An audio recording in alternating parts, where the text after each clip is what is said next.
Saturday's game, October 12th against Cal Poly. Kickoff is 4 p.m. This game will air on 11 Sports and can be heard on Sports 1140, either on the airways or the TuneIn app. So without further ado, Coach Hawkins. Well, the hero's journey continues. Doesn't mean it's always going to be smooth water or smooth sailing or smooth hiking. I was really proud of our guys, the resolve that they showed, and we just battled, and we were a little bit more ourselves, I think, in this game than the previous game, which I was really pleased about. Got off to a little bit of a slow start, of course, but our guys just didn't bat their eyes, and really just enjoyed their temperament and their togetherness and patience, and despite not starting well, I just think we were much more ourselves, so I was happy that we kind of returned to that level. Slow start, still continue to work on that. I think that revolves around a few things, which I think we're working on, and we return home, obviously, against Cal Poly, which is part of our rivalry here, and looking forward to that, looking forward to playing at home. Like I said, we just have to coach a little better, and we just have to train a little bit better, clean up a few mistakes, because that's what it comes down to. There's too many good football teams on our schedule, and for us to squander any opportunities. But you can't come away from a game like that without feeling good about just our resolve and coming back and scoring points, and defensively finally starting to shut them down and score, go ahead, and then have some opportunities at the end to get it done. So, not the result that necessarily we want, but we're not really focusing on that per se. You got to focus on the process, which leads to the result that you want. And I think we just cleaned up a few more things here, but we're kind of starting to have fun again playing football, and I think that's important for our guys. What do you kind of chalk up some of the interceptions lately with Jake? Do you think maybe you're trying to do too much? Or you just... Well, one was on the shot we took. Guy made a good play. Yeah. And one was on the dropped screen pass. I don't think he's a guy that's blatantly careless with the ball. We've had some kind of errant interceptions here the past few weeks, a little bit, and some not always his fault. I think really the only time he really threw one into a blatant crowd probably was a couple weeks ago against North Dakota State down the red zone, and he's just trying to make a play. But you throw the ball as much as we do, like I said, the drop ball that led to the pick, it's a good ball. We don't make the play. And then the other one, the kid made a great play when Coach Plow went right back at him after we got the interception, and it was a pretty good throw. The kid made a good play in the end zone. What about that long fourth down? Kind of didn't really work in your favor when they got a really long return on that interception as well. Well, we always want, again, we don't want to go down with the ball on fourth down. Yeah. We don't. Now, there was a little bit of miscommunication between him and the receiver at that point, and throwing it there and having a long return. Now, the great thing is, after the turnover, our defense stopped him, and that's when they missed the field goal.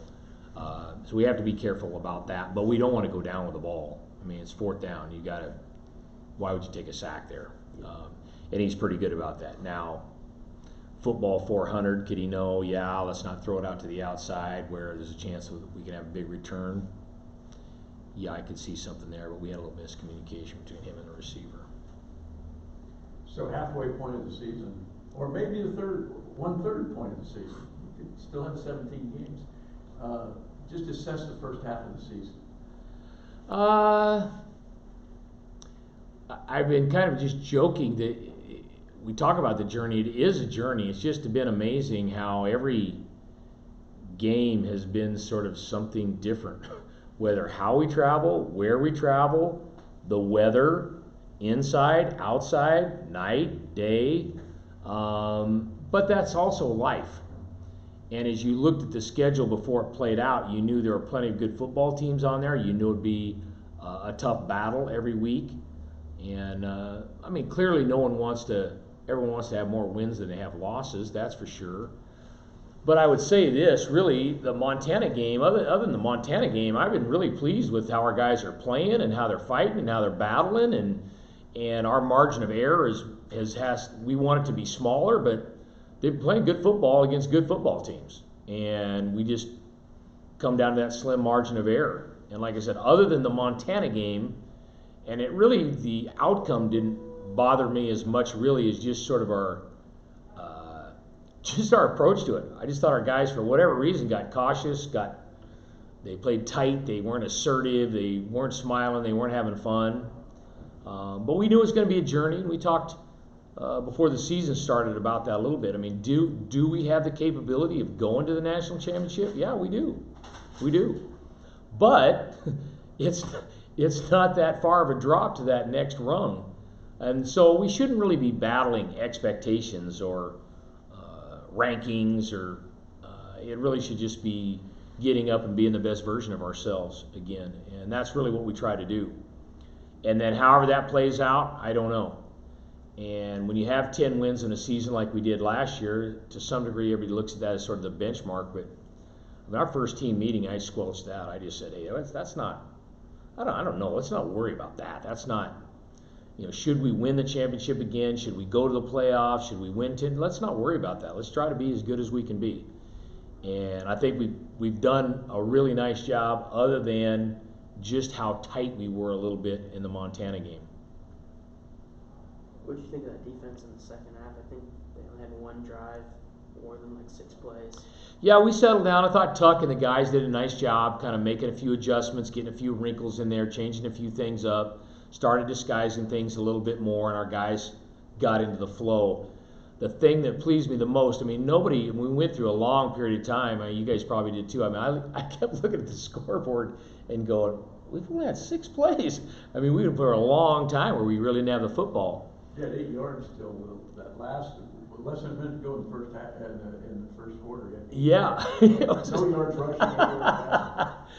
So, which is not what you want, but the cool thing was, again, just our approach to it, our guys' approach to it. They were communicating, they were talking, they were problem solving, and that to me was great. Like I said, against Montana, it was kind of, oh my gosh, what's happening? What's going on? But they talked about it, they communicated it, and then through a series of problem-solving measures, they got it solved. And we know it's a long game. We know we can score points. So don't panic. And we just hung in there, and then we started making plays on offense and having our defenses back a little bit, and then they started getting some stops.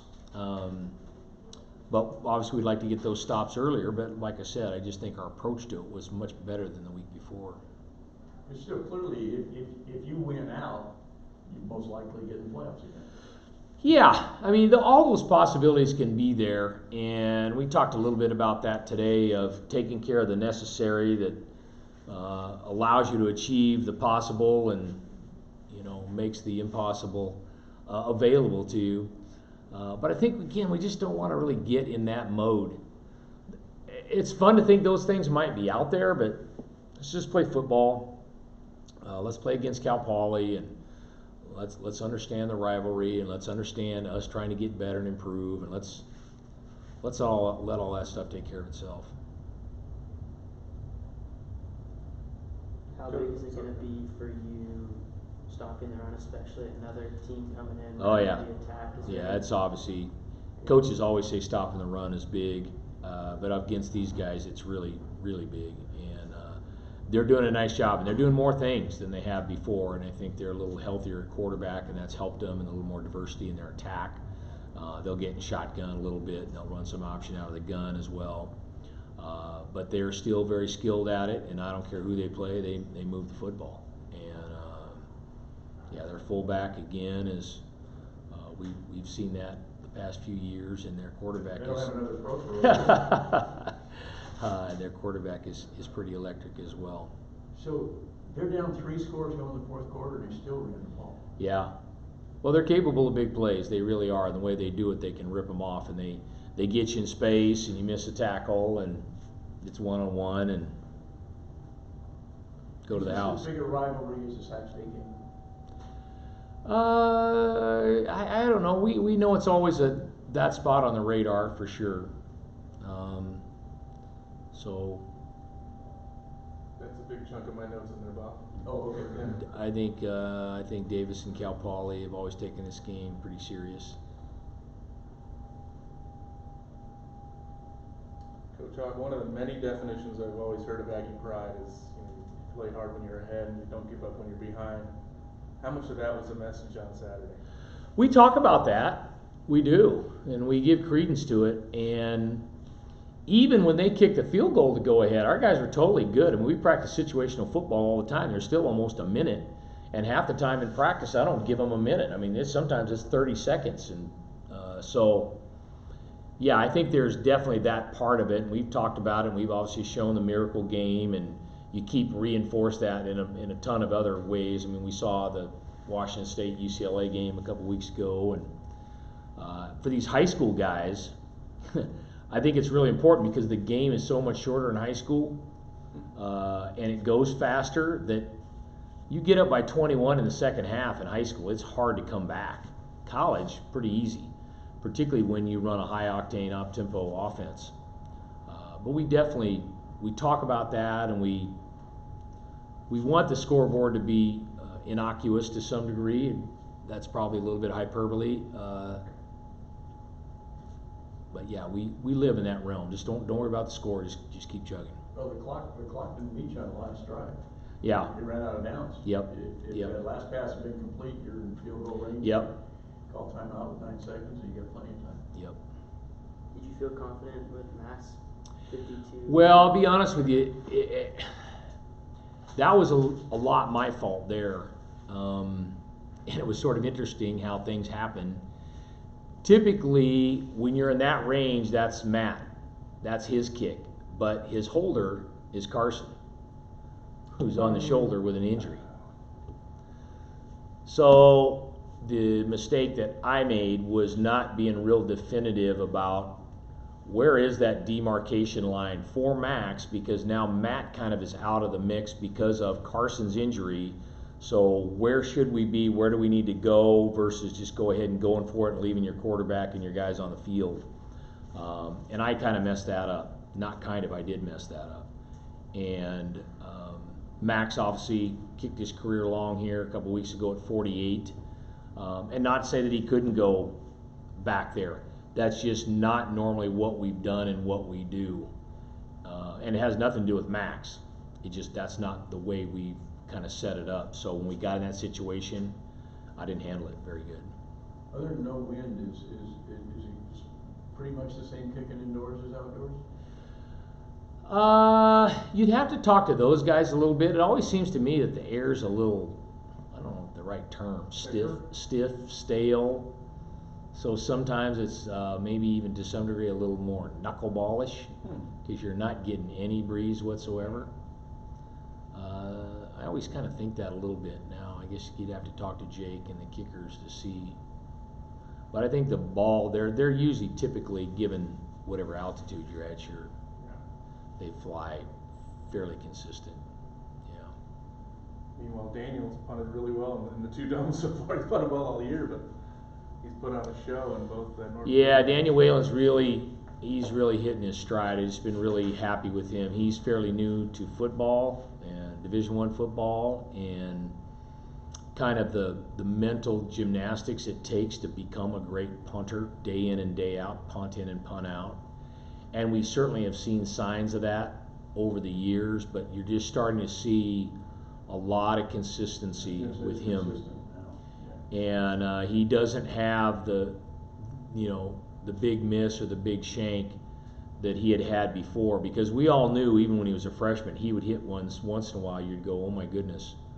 But he regularly can punt it over 50 yards with over 5-second hang time. I mean, he regularly can do that. It's interesting because everybody talks about red zone punt, and we work on it too. Well, hey, red zone for him is the other team's 30. And I mean, that punt he had in the dome the other day, it was ended up being a 62-yard punt, but it was net 42. And we always talk about that of being a good red zone punt team, but the gunners and everybody's starting to get used to it. But I mean, red zone for him is a long way back. It used to be red zone was you were on the other side of the 50. Now for him, I think if If it's behind the 30, go ahead and go. But if it's on the 30, he's got to think about red zone mechanics, and we all do because he can punt that far. First kick at North Dakota State, he outkicked the coverage. The kid got a good return. Yeah. Yeah. About a 65-yarder or something. Yeah. But Well, he put a couple in the rafters in warm-ups. And, of course, the officials said, hey, just a reminder, if he hits it up there, it's a do-over. Is that the rule? Yeah, it's do-over. But, yeah, he put 2 in the rafters in warm-ups. So You know when the other team's staff, about 6 of them stood up there and were just watching him like, it's impressive. So how's Carson? We'll see. We'll see. He got x-rays. We'll see where he's at. Don't know yet. Don't know. General health of the team? It's football, man. It's football. So, yeah, we'll be all right. We'll put it together. It's middle of season. Everybody in America is. Any surprises for you in the Big Sky? Well, you're certainly aware of this, and I certainly have followed this league for a long time too. I always think it's interesting when people say, well, this team's going to do that this team's going to be really good, and that team's going to be really bad, and then immediately you go, well, probably going to be opposite of that. Too many teams have won national championships in this league, too many good coaches, too many good players, too much variability. I think the other thing you get in the FCS level to some degree is because sometimes you have guys dropping down into your league, transfers that come into your league that have a huge impact. You've got Southern Utah and Weber, who's got the LDS kids that come back off their missions. I think you can see rosters can fluctuate wildly in this league. So I'm never surprised because I just sort of realize those things can and will happen. I think there's more parity this year than any year I've seen Yeah, it's for crazy. a long time. I don't think anybody's going to dominate like Montana did that one stretch there. Yeah, there's a lot of good football teams, and I told our guys that from the jump, really, and I meant it. I wasn't coach speak. That I really believe we could beat everybody on our schedule, and everybody on our schedule can beat us. I mean, so you have to put up with the wear and tear and the stress and the anxiety and the level of competition, and bring your A game every day to practice, and you can't get lonely on the journey. You gotta stay inspired, because just when one goes away, then there's another one coming. Anything more for Coach Hawk? We're still debating out energy, how to spell that. Out energy. You use that. E-N-E-G-I-E-D, I I guess. see Joe Davidson changed it to out energized, but that's not what you said. You said out energy. That's Beaver speak. I was gonna say, that's Beaver English right there. Come on now. Come on. Once again, 4:00 kick. It'll air on Sports 1140. You can catch that on the TuneIn app. People listening on the Facebook stream if you're out of the area or come out to the game. Tickets are available. It's also airing on 11 Sports, which is carrying a lot of carriers, and you can pick that up online at Pluto TV. So thanks, Coach Hawk, and thanks everyone else. All right, go Ags.